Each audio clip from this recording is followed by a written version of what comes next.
Et direction New York, enfin dans nos têtes du moins, on va imaginer cette conférence de l'ONU qui s'ouvre aujourd'hui sur la solution à deux États dans le conflit israélo-palestinien. Oui, cette solution à deux États, la France veut encore y croire. On rappelle qu'Emmanuel Macron va reconnaître en septembre prochain l'existence d'un État palestinien. C'est un tournant majeur. Jean-Noël Barrot assure que d'autres pays européens vont suivre le même chemin. Est-ce que c'est réaliste, Ophélie Roch ? C'est réaliste, oui et non, parce que en effet, là, Emmanuel Macron, le timing n'est pas forcément très bon. C'est-à-dire qu'en effet, il y avait des pourparlers qui auraient dû normalement aboutir à cette déclaration de dire qu'en effet, la France reconnaît la Palestine. Et puis c'était au moment de la guerre avec l'Iran, la guerre des 12 jours. Donc forcément, c'était absolument pas le bon moment. Donc il a reculé. Je pense que c'est les images, en effet. D'une famine plus ou moins qui pour une partie de la population, alors est-ce qu'il y a famine, est-ce qu'il n'y a pas famine, le débat se pose, mais en tout cas ce sont une partie des images qui choquent beaucoup de gens. Donc je pense qu'il a voulu un petit peu surfer sur cette vague-là pour essayer de récupérer à lui une forme de leadership européen en disant moi regardez, je vais être le fer de lance de ces pays du G7, parce qu'en effet finalement l'Europe, quand on regarde les pays européens, toute l'Europe de l'Est reconnaît déjà plus ou moins la Palestine.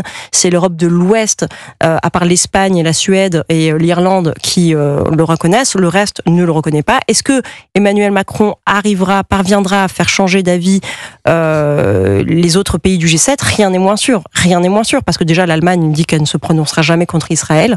D'autres pays, clairement, pour l'instant, ne semblent pas du tout aller dans cette direction. Et on peut les comprendre aussi, parce que cette déclaration, elle est un peu... Comment dire, elle choque beaucoup quand il y a encore 50 otages qui sont dans les mains du Hamas et que pour l'instant, il n'y a aucune condition. Emmanuel Macron avait dit qu'en effet, il aurait reconnu l'État palestinien quand le Hamas aurait été démilitarisé. Qu'il aurait rendu les otages et que Israël l'aurait reconnu. Donc en tout cas, tout ce qui devait normalement être là pour qu'il puisse donner le feu vert pour la reconnaissance de l'État palestinien n'y est pas. Donc on peut toujours se gausser un peu, de se dire l'annonce est précipitée. Est-ce qu'il arrivera à à amener avec lui un ou deux pays dans son sillon ? C'est pas dit. La grande question, Paul Melun, c'est demain, on reconnaît l'État de Palestine. À qui on parle exactement ? Parce que on sait que le Hamas a une puissance, certes, alors évidemment est très affaiblie après des mois de guerre, mais a une puissance, et au moins vis-à-vis de l'opinion publique peut-être palestinienne, après évidemment des mois et des mois de tension. Donc est-ce qu'on peut imaginer demain parler à un dirigeant du Hamas comme un dirigeant légitime de l'État palestinien ? Un dirigeant du Hamas, certainement pas. En revanche, il va falloir réfléchir, et vous posez la bonne question, à la suite de ce conflit épouvantable, quel va être l'avenir de la bande de Gaza ? Qui doit reconstruire ? Qui doit payer la reconstruction ? Comment doit être administrée la bande de Gaza ? Comment se débarrasser du Hamas, sachant qu'il est sacrément affaibli, mais que malheureusement il va faire des petits à la faveur de la haine suscitée par la riposte israélienne. Donc, comment on traite ? L'autorité palestinienne, Mahmoud Abbas, est extrêmement affaiblie et ne semble pas être un interlocuteur capable d'enclencher quelque levier que ce soit sur des territoires où le Hamas a un pouvoir bien plus important que lui. Donc, à qui on va parler ? Il va falloir réfléchir à la façon dont on peut structurer cela. Comment on va reconstruire ? Est-ce que l'Arabie Saoudite a vocation à jouer un rôle dans cette reconstruction ? Beaucoup en parlent. Est-ce que les Nations Unies ont vocation à jouer un rôle aussi dans cette reconstruction-là, moyennant les fameuses conditions qu'Emmanuel Macron a recitées encore sur Twitter hier, c'est-à-dire démilitarisation du Hamas, cessez-le-feu, retour des otages. C'est toutes ces conditions-là, à mon avis, qui constituent les fondations d'une future bande de Gaza, qui serait une sorte de, je ne sais pas si le mot finlandisation est adapté, mais en tout cas, une sorte de territoire dans lequel il n'y aurait pas les armes du Hamas et dans lesquels Tsahal ne rentrerait plus. C'est vraiment très, très, très, très périlleux, mais il n'y a pas d'autre solution. Là, on va pas faire la French Riviera trumpiste, ça n'a aucun sens. Et d'ailleurs, ça s'est dissipé au fur et à mesure qu'il a dit cela. On va pas déporter des populations entières qui sont ici et qui ont vocation à y rester et qui, en plus de cela, vont pas être accueillis par Al-Sisi, par les Égyptiens, par les Jordaniens, par qui que ce soit. Donc, dès lors, si on veut stopper cette crise humanitaire épouvantable, on est obligé de penser à cette reconstruction. Ça passe, je pense, par aussi un volet diplomatique, et la reconnaissance de l'État palestinien, à mon sens, après on peut se questionner sur le calendrier, participe de cela. C'est-à-dire qu'il faut donner un horizon à la paix, et cet horizon-là, ça peut être que la solution à deux États. Si quelqu'un a une meilleure hypothèse à soumettre, je veux bien qu'il la donne, mais il s'agit pas, on va pas annexer la bande de Gaza et l'occuper par les forces israéliennes, on va pas confier ça à un autre pays. Donc de toute façon, la solution à deux États est la seule solution qui vaille. Donc il faut essayer d'aller vers ce processus de paix, mais celui qui a a les clés là-bas, malheureusement, c'est pas un dirigeant européen, c'est Donald Trump. On en parlait tout à l'heure sur les droits de douane. Là encore, c'est les États-Unis qui ont la main. Tant que les États-Unis soutiendront Israël, nous, on pourra déplorer la crise humanitaire, demander à ce que l'aide arrive, aller parler aux Jordaniens, aux Égyptiens. Je dis pas que ça sert à rien, c'est très utile ce que fait le président de la République. Malgré tout, c'est pas nous qui avons les clés, donc il faut aussi négocier là aussi à Washington. Ophélie Roch, c'est vrai que cette reconnaissance annoncée par Emmanuel Macron, c'est aussi une façon d'exister peut-être enfin dans ce conflit, parce que la France, elle a quand même elle avait une voix singulière. Aujourd'hui, elle est quand même reléguée au second, au troisième plan. C'est vrai que c'est quand on regarde encore la place que pouvait avoir la France il y a encore une dizaine d'années dans certains conflits du Moyen-Orient. Il n'y a plus rien en fait. On a été complètement balayé. Alors est-ce que c'est que la faute de la Macronie? Ça, je ne pense pas. Je pense que c'est, pour le coup, ça serait lui faire porter un poids structurel bien trop lourd. Mais en effet, Emmanuel Macron essaye encore une fois, d'essayer peut-être de reconstruire un personnage historique. Il essaye, je pense, de laisser une trace dans l'histoire, et une trace qui soit une trace plutôt... Alors, c'est ça le problème. Positif pour une partie de la population, négatif complètement pour d'autres, parce que c'est vrai qu'il va s'aliéner une partie, je pense, des Juifs de France qui ne doivent pas trop comprendre le pourquoi cette déclaration. Encore une fois, le souci d'une prise de position comme ça, c'est que pour l'instant, en effet, qui va être l'interlocuteur? Parce que le Hamas s'est quand même félicité de la prise de décision d'Emmanuel Macron. Ça, c'est dévastateur pour le président de la République. C'est ce que j'allais dire. C'est quand même un poids un peu lourd à porter. Alors, oui, en effet, normalement, il ne devrait pas y avoir le Hamas dans le prochain État palestinien, parce qu'en effet, je pense que je rejoins complètement Paul là-dessus. Il faut absolument qu'il y ait deux États. On ne peut pas, de toute façon, continuer comme ça. C'est plus possible. Alors, en effet, il y a un État où il faudra tout reconstruire, parce que je pense que Gaza, là, ça va être compliqué. Mais bon... Emmanuel Macron essaye. De toute façon, on regarde bien que dans ses interventions, il est de plus en plus vers l'extérieur. C'est-à-dire, il parle pour des sujets en dehors de la France. On dirait que le régalien, c'est-à-dire toutes les affaires du quotidien, l'intéresse de moins en moins. Du coup, on a un peu l'impression qu'il fait cavalier seul. Il essaie de tirer la couverture à soi. Est-ce que l'histoire lui décernera des lauriers pour ça? C'est pas dit. En tout cas, cette trace dans l'histoire, s'il y en a bien un qui ne pense pas qu'elle sera merveilleuse, c'est le porte-parole du Rassemblement national, Mathieu Vallet. Il était dans Europe 1 matin avec Thomas Schnell. Écoutez ce qu'il dit. Il s'interroge sur les liens entre Emmanuel Macron et les islamistes. Je pense surtout qu'Emmanuel Macron doit arrêter de fricoter dangereusement avec les islamistes. Reconnaître aujourd'hui un État palestinien, c'est reconnaître un État Hamas. Moi, j'en ai marre que les patriotes comme nous, on nous traite d'extrémistes alors qu'on défend la survie de notre nation, notre sécurité, des valeurs d'humanisme, face à des gens comme Emmanuel Macron qui finalement s'estiment en fait supérieurs à nous et qui à l'intérieur sont laxistes du pays. On voit la situation face aux racailles, et à l'extérieur qui ont une collision avec les islamistes. Puis on est bien seul. Le Royaume-Uni nous suit pas, l'Allemagne nous suit pas, la Belgique nous suit pas.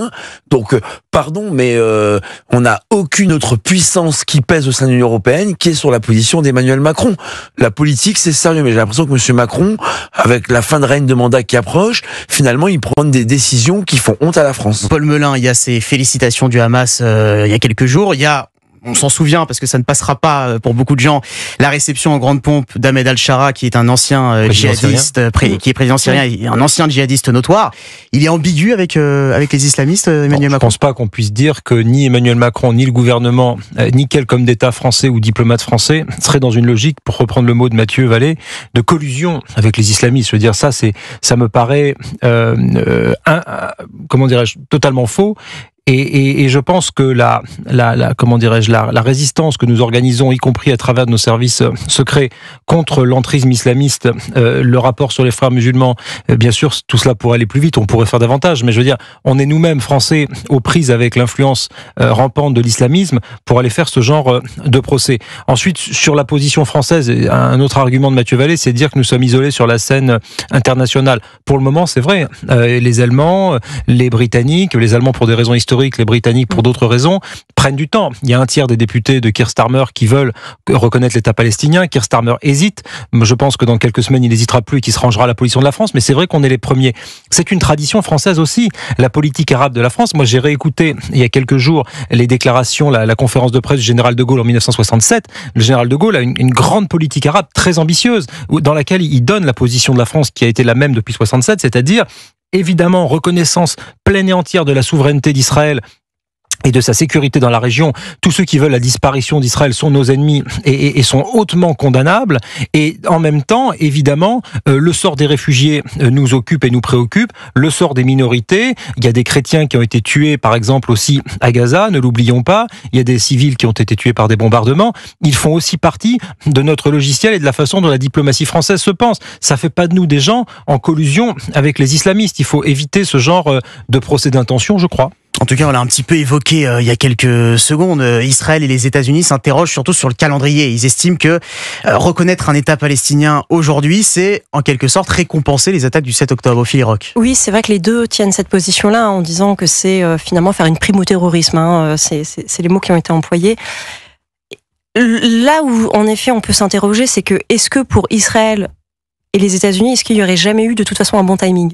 C'est-à-dire que oui, là en effet, le timing, on peut dire bah oui, il est pas bon parce que regardez, et le Hamas est toujours présent. Alors il est très très affaibli d'ailleurs, mais bon, il est toujours là. Mais on aurait pu attendre la disparition du Hamas. Et là, la question serait peut-être moins posée. Oui, mais déjà la question, elle est est-ce que le Hamas, là, on sait qu'il est complètement démantibulé. On le sait que les grandes têtes dirigeantes sont parties. Il doit rester en effet des combattants. J'ai envie de vous dire, ok, le Hamas, imaginons, il disparaît complètement. Déjà, comment on s'en assure à 100%? Deux, je rejoins tout à l'heure ce que disait Paul. Enfin, faut pas croire, en fait. C'est pas parce qu'on décapite le Hamas qu'il n'y a pas une autre, une autre organisation qui va prendre, Daesh, malheureusement. Qui va prendre le relais. Moi, je pense et peut-être une adhésion populaire qu'il faut pas négliger. Alors, l'adhésion populaire, elle viendra d'ailleurs moins, je pense, d'un partage des valeurs du Hamas, forcément, parce qu'une partie des Palestiniens n'étaient pas du tout d'accord avec ça, qu'une forme d'exécration d'Israël après ce qui se passe. Et il faut pas oublier qu'en effet, ce terreau-là, qu'est-ce qu'on va faire? Qu'est-ce que Israël va pouvoir faire pour essayer de pacifier un peu les esprits après ce qui vient de se passer? Ça va être très très compliqué, je pense, pour l'État. Ça va être compliqué aussi pour les États-Unis, mais eux ils sont plus loin, donc la question se pose moins. Et alors, est-ce qu'il y avait un bon timing pour la reconnaissance? On aurait pu dire que oui, le bon timing aurait été quand les otages auraient été rendus. Mais comme les otages ne sont pas rendus et qu'on ne sait pas s'ils le seront rendus un jour, je pense que la vérité, et puis dans quel état, sans doute la plupart sont morts. Donc il y a un souci, c'est-à-dire que oui, il n'y a pas de bon timing, mais je pense que pour Israël, il ne peut pas avoir de bon timing. En tout cas, je vais peut-être nuancer. Peut-être pas pour Israël dans le pays, mais en tout cas pour l'Israël de Netanyahou, il ne pouvait pas. Voilà, il y a des positions en Israël, des oppositions. C'est pour ça que je me permets de préciser que c'est plutôt l'Israël de Netanyahou où il ne pouvait pas y avoir finalement de bon. On va parler de l'aspect quand même politique intérieur dans cette reconnaissance de l'État de Palestine, parce qu'évidemment cet aspect existe. On revient dans un instant, restez avec nous, vous écoutez Europe 1, 13h44. Et la Sani avec Ophélie Roch, professeur de français et journaliste, et Paul Melun, écrivain et essayiste. Et on revient sur cette reconnaissance annoncée en fin de semaine dernière par Emmanuel Macron d'un État palestinien, tournant diplomatique majeur évidemment, mais Paul Melun, il y a de la politique intérieure là-dedans. À qui s'adresse Emmanuel Macron quand il décide de reconnaître l'État palestinien aujourd'hui? Il y a évidemment de la politique intérieure, et j'ai envie de vous dire, il y a malheureusement de la politique intérieure. C'est-à-dire que depuis plusieurs décennies, tout ce qui se passe au Moyen-Orient a évidemment des conséquences très concrètes sur notre pays, pour la bonne et simple raison que depuis les années 60, 70, 80, 90 et plus encore aujourd'hui, nous vivons dans un pays ouvert au monde, mondialisé. Les frontières ont été abaissées au pourtour de l'Union européenne et au pourtour de la France, que des populations issues des territoires sur lesquels ces conflits peuvent se dérouler sont présents sur notre sol, et que partant de là, il y a des intérêts, des regards, il y a du communautarisme aussi en France, et que tout cela favorise une appréciation du conflit qui est bien différente de la situation, par exemple, des années 50, où il y avait là aussi un certain nombre de conflits au Proche-Orient, y compris autour de la création de l'État d'Israël, et que nous étions beaucoup plus, si ce n'est imperméables, beaucoup plus distants.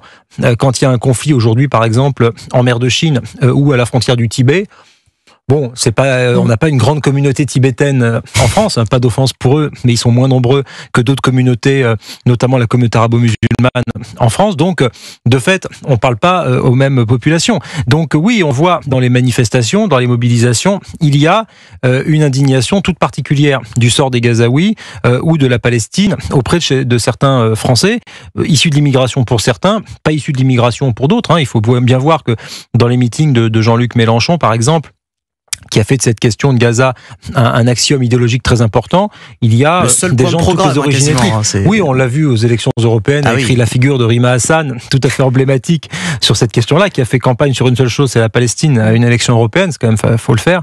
Manon Aubry contrebalance un peu sur la question sociale, mais il est vrai que la stratégie d'LFI, elle est celle-ci, donc de fait, ça devient un sujet, voyez bien, de politique intérieure.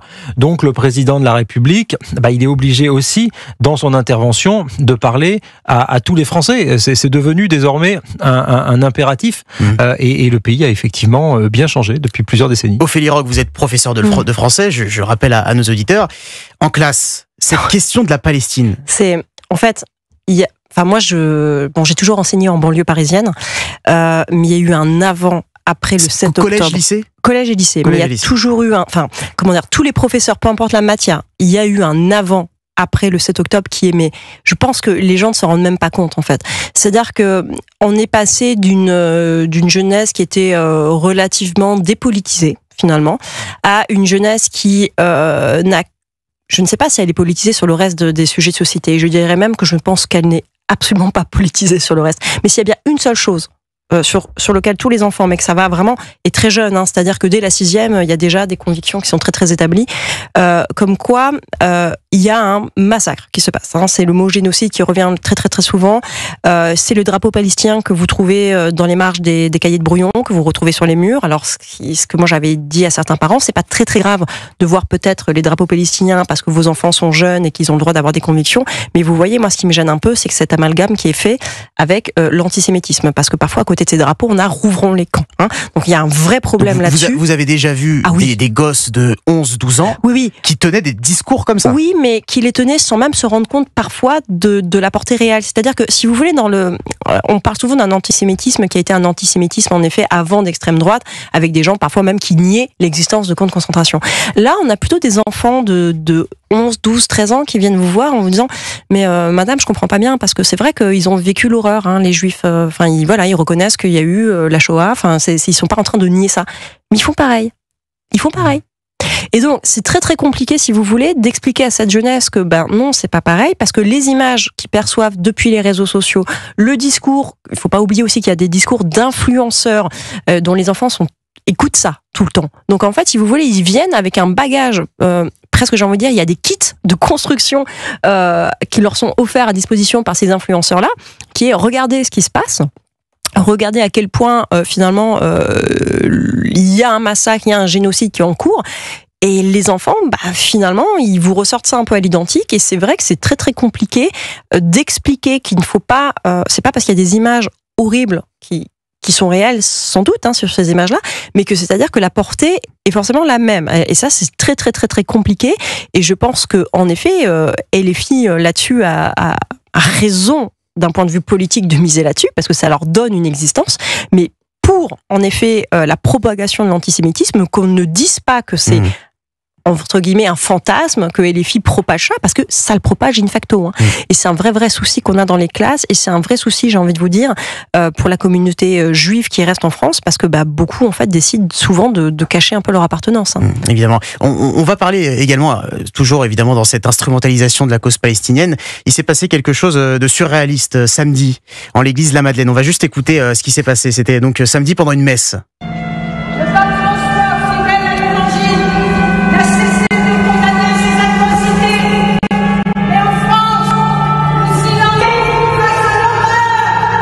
Donc c'est une messe en l'église de la Madeleine, Paul Melun, qui est interrompue par des militants pro-palestiniens qui viennent dire voilà, stop génocide, etc. Qu'est-ce que vous pensez de cette scène absolument surréaliste ? Je pense que ça a absolument aucun sens que ces militants aillent là. Et je crois d'ailleurs que le prêtre leur a bien répondu, puisqu'il leur a dit allez à l'Assemblée.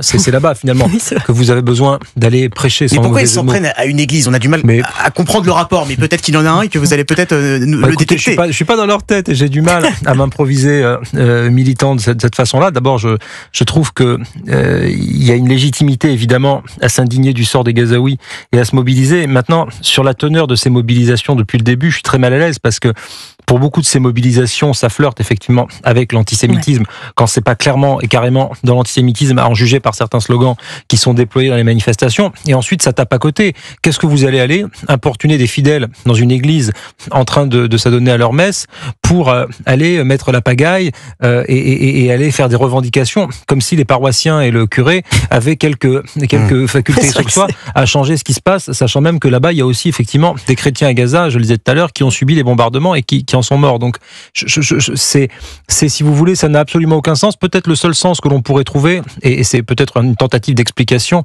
c'est qu'il y a chez ces gens-là un amalgame qui est commis entre religion chrétienne, France, gouvernement, que tout ça représente un gros paquet qui s'appelle l'Occident, qu'on est tous à leurs yeux plus ou moins complices du pseudo-génocide, ouvrez les guillemets, tel que le conçoivent, et que quelque part, on est tous un peu complices. Bon, et ils sont dans l'essentialisation ethnique, religieuse et culturelle. Voilà. Mais effectivement, le prêtre a très bien réagi que ces gens-là aillent donner leur slogan ailleurs, mais pas dans une église au moment de l'office.